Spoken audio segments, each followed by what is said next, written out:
Hi, everyone. Thanks for joining me today. This is Sam Stanley from the Office of Research and Sponsored Programs, and today we are going to talk about some of the new changes for NSF's 20-1 Proposal and Award Policies and Procedures Guide, also known as the PAPPG, the GPG, or the PAP Guide.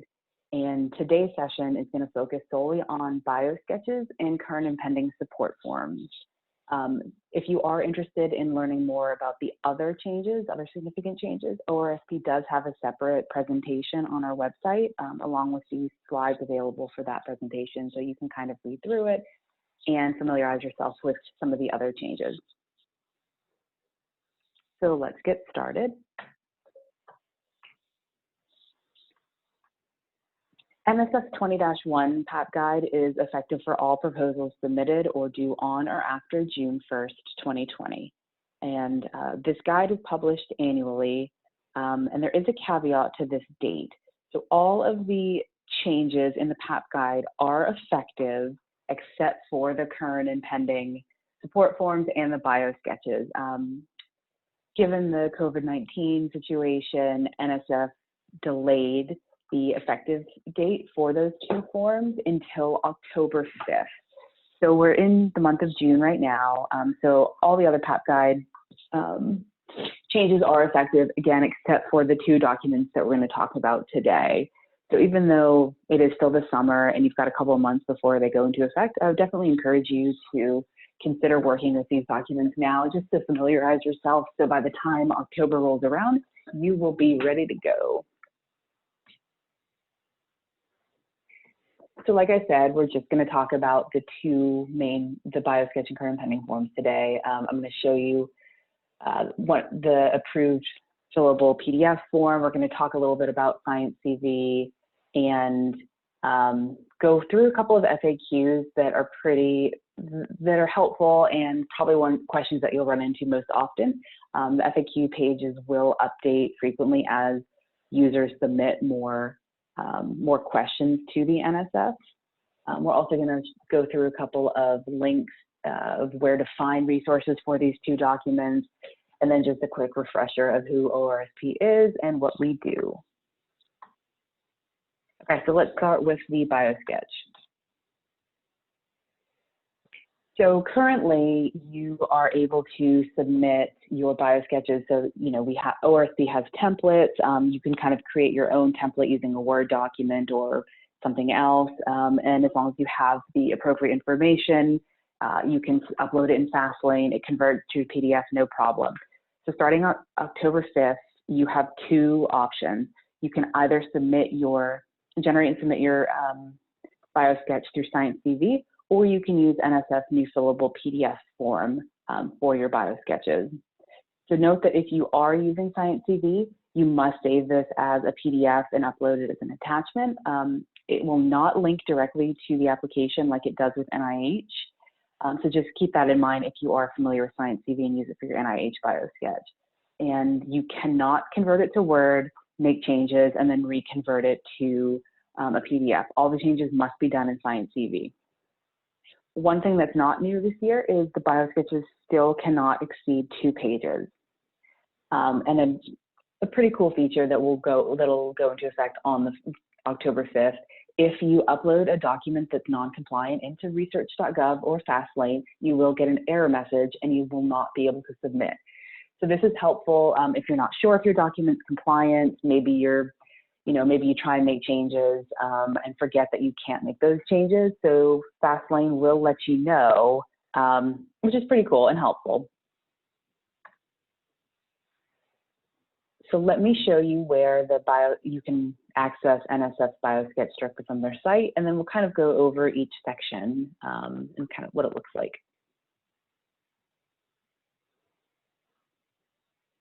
So in this, I have this link in the important link section of this presentation. So we're going to look at the fillable form here. And here's kind of what it looks like. And like I said, our next couple of slides will kind of go through each of these sections. So it's the same information that you're used to providing. Products, synergistic activities, and you can see 2 pages. All right.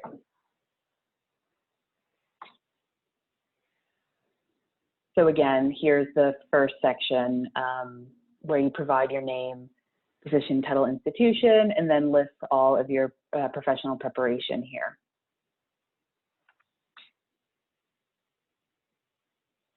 In your appointment section, this is just a reminder that you should list any of your appointments, if it's part-time, honorary, academic, or otherwise, and even if you don't get paid for it.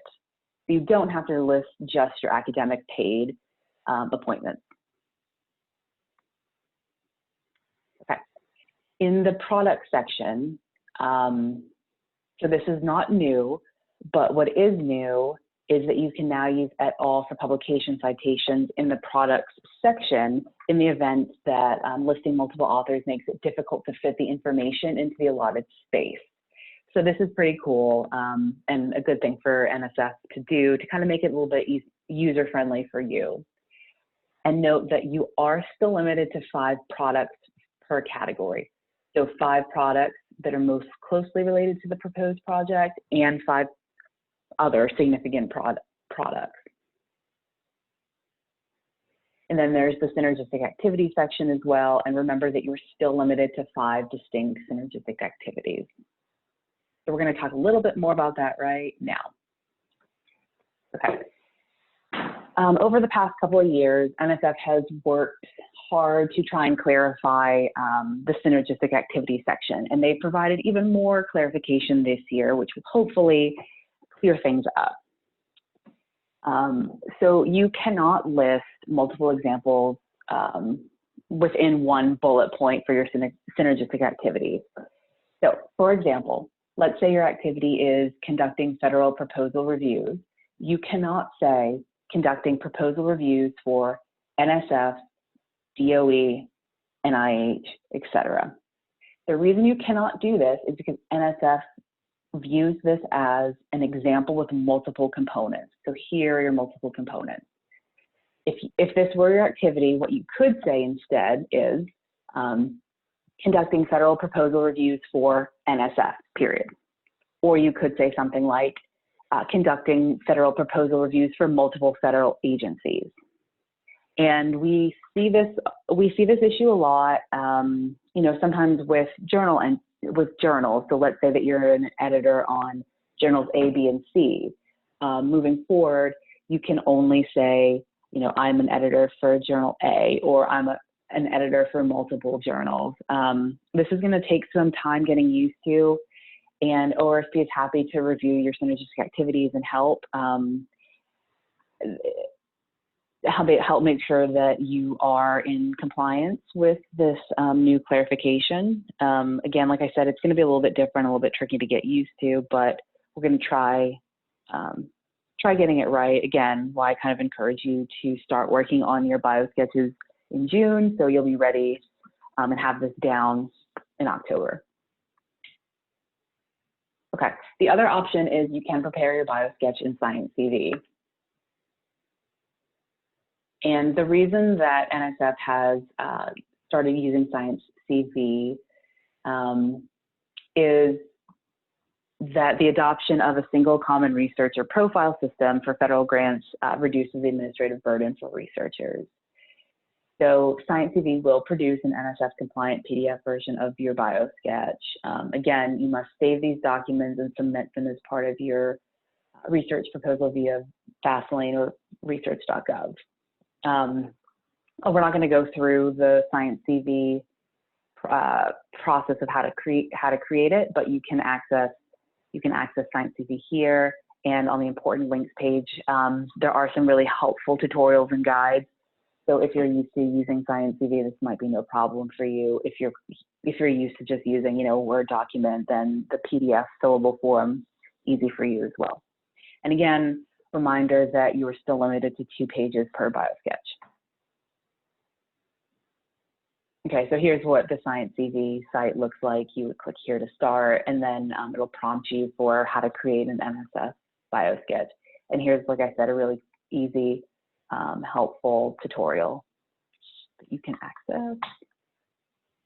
So let's go over a couple of selected biosketch FAQs. Do I need to generate a new biosketch for every proposal I am a part of? It's up to you. So you can reuse an NSF approved biosketch on multiple proposals, or you can generate a new one each time. And remember, the key here is that you can reuse an NSF approved biosketch. So you're gonna have to keep using that same form. And if you're unsure if that form is correct, what you can do is you can go ahead and upload it into Fastlane and see if you get an error. If you don't get an error, then you're good to go. Again, does my biosketch still need to be 2 pages in Science CV? Yes. How will I know if documents are in an NSF approved format? So again, we talked about you can, if you upload it into Fastlane, you'll get an error message. Another way to check if you don't have access to Fastlane at the moment, you can identify if it's approved, by viewing the title in the document properties. So you'll right-click anywhere in the document, select document properties, and the NSF approved documents should have titles that say NSF Biosketch 20-1 or NSF Current and Pending Support 20-1. Will non-compliant biosketch documents receive an error message in both Fastlane and research.gov? Yes, as we talked about, you will get an error message and you will not be able to submit. All right, so let's switch gears and talk about the current and pending support form. This document is going to look way different than what you're used to. Some of the same information is required, but there's also some additional info required, and the form itself will look different. So again, you can either use Science CV or you can use the approved NSF fillable PDF to create this. Same rules apply for your CNP or CPS as your biosketch. You cannot convert, if you're using Science CV, you cannot convert to Word, make changes, and then reconvert to PDF. All of your changes must be done in Science CV. And again, you will also receive an error message in Fastlane if you're using a non-compliant document.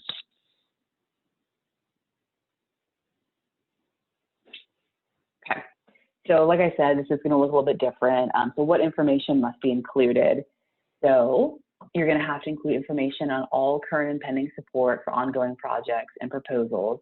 And this isn't new, this is just a reminder. For externally funded proposals, so if you have anything from NSF, NIH, DOE, USDA, etc. You must also include internally funded proposals. So maybe you have a CEQA award, a PrEP grant. You must also include any individual awards and awards that you have from nonprofits. And then here's where it's going to be a little bit different or some more clarification. You must also include all of your in-kind time commitments that are not intended for use on this project. So that means if this proposal that you're working on is grant A, but you have some unpaid effort on grant B, maybe you're a faculty advisor, you would include grant B's effort on your current and pending form. Okay, so let's do the same thing that we did for the biosketch. Take a look. So here's the NSF page for current and pending support. Access Science CV here, and then you can access the fillable form here. And again, pay attention that this form was revised on May 1st, so you might want to check back frequently to see if any updates have been made. Okay, so we'll kind of go through each section like we did with the biosketch, but here is what your current and pending support form looks like. There's instructions and requirements at the beginning. And then here are your proposals and projects. So your current and pending, same information, submission planned, etc. So I'm just going to scroll through to show you quickly. So those are all your current and pending support. And then you'll also have an in-kind contribution section. So again, it looks a little bit differently. It's split up into 2 parts. All right, so let's go over this now. Okay, so some changes to the way that you've been doing the current and pending. This form can include up to 15 entries for your current and pending proposals, and you can now show if your person months differ by year. Okay, so here you go. 15 current and pending proposals and up to 10 in-kind entries. So these are the instructions that we just looked at.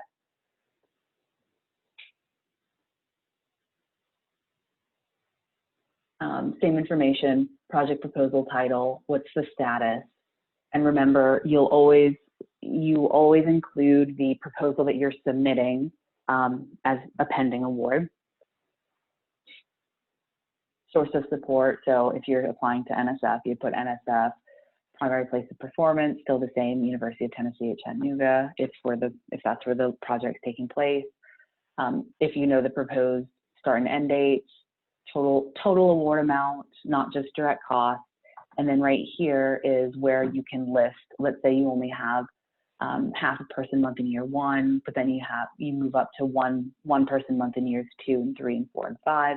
You can differentiate between your efforts by year, which is pretty cool and a little bit more accurate.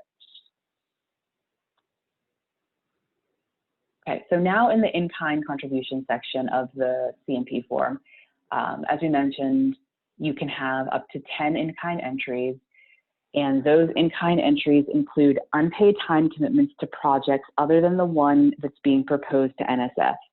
For example, you served as an unpaid advisor on a recently funded project. You do not need to use this form to include unpaid time commitments to the project being proposed. So if you are submitting a grant and you don't have any effort on it, your effort should be discussed in the facilities, equipment, and other resources section of the proposal. You do not need to include this particular project on your CNP. Again, your effort on this particular project is discussed in the facilities section. And this is not new, just a reminder. So here are the instructions for the in-kind contribution section. Again, if you're submitting to this particular proposal, then your effort facility section. And then enter your support. So they are grouped together based on status of support and are in the order from current to pending, from top to bottom. Okay. So here's what your in-kind section looks like. Current or pending, where's the support coming from, where's the project taking place, summary of in-kind contributions, so serving as an advisor, providing lab space, whatever it may be.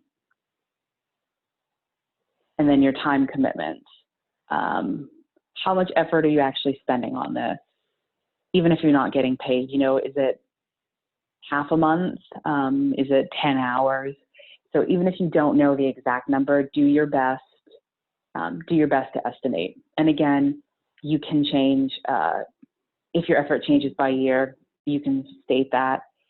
And then your best guess of the dollar value of the in-kind contribution as well must be included.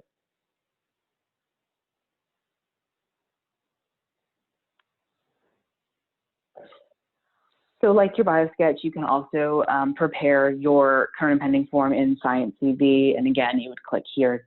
This is what the screen looks like when you go to Science CV, click here, or you can follow a video tutorial from YouTube, which will show you how to do it pretty easily.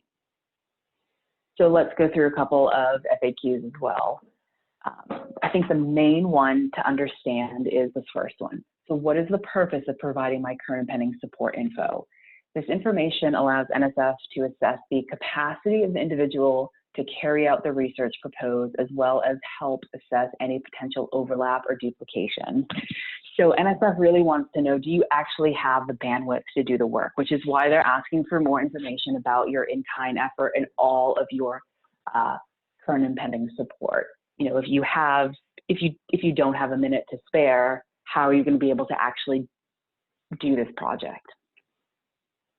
Do I need to report my in-kind effort? Yes. If an individual is not listed on the budget, but is still contributing time and effort on the project, you still need to list this on your current and pending form. NSF program officers and reviewers need to know about each activity an individual is working on to assess their capacity to carry out the research as proposed. So again, this question is related to the first one. We already talked about this. How will I know if documents are in an NSF approved format? You can either upload it in Fastlane, or you can, check the document properties and make sure that you have the correct title. In lieu of an NSF approved format, may I use a PDF that I've already created that provides the current and pending support information? I think we know the answer to that, and the answer is no. PDFs that have been created outside of an NSF approved format will not be compliant, and they will receive an error in Fastlane.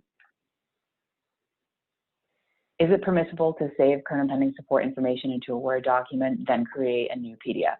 No. Okay. So I've got just a couple of important links here. Where to access the 2020 PAPPG guide. You can get it directly from NSF's website. We have it on the ORSP website, and you can also download a PDF version right here. Note that when we first started this, I talked about a PAPPG presentation that we put together with other changes that are not current and pending support or Biosketch changes. You can access that webinar and the slides also on our website. So some resources for the Biosketch. This link is where we went to access the fillable form directly here. You can access the PDF here or Science CV here as well.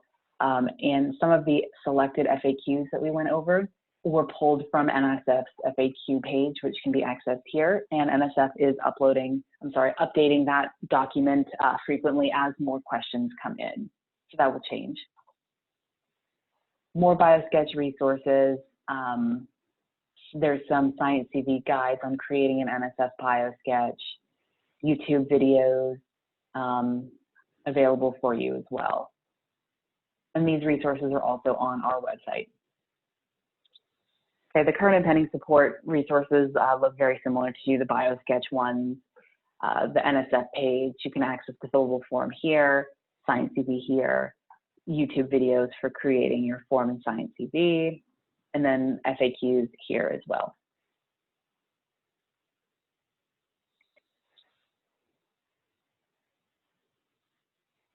Just a reminder of who ORSP is. Our office is located in Race Hall right here, bottom floor.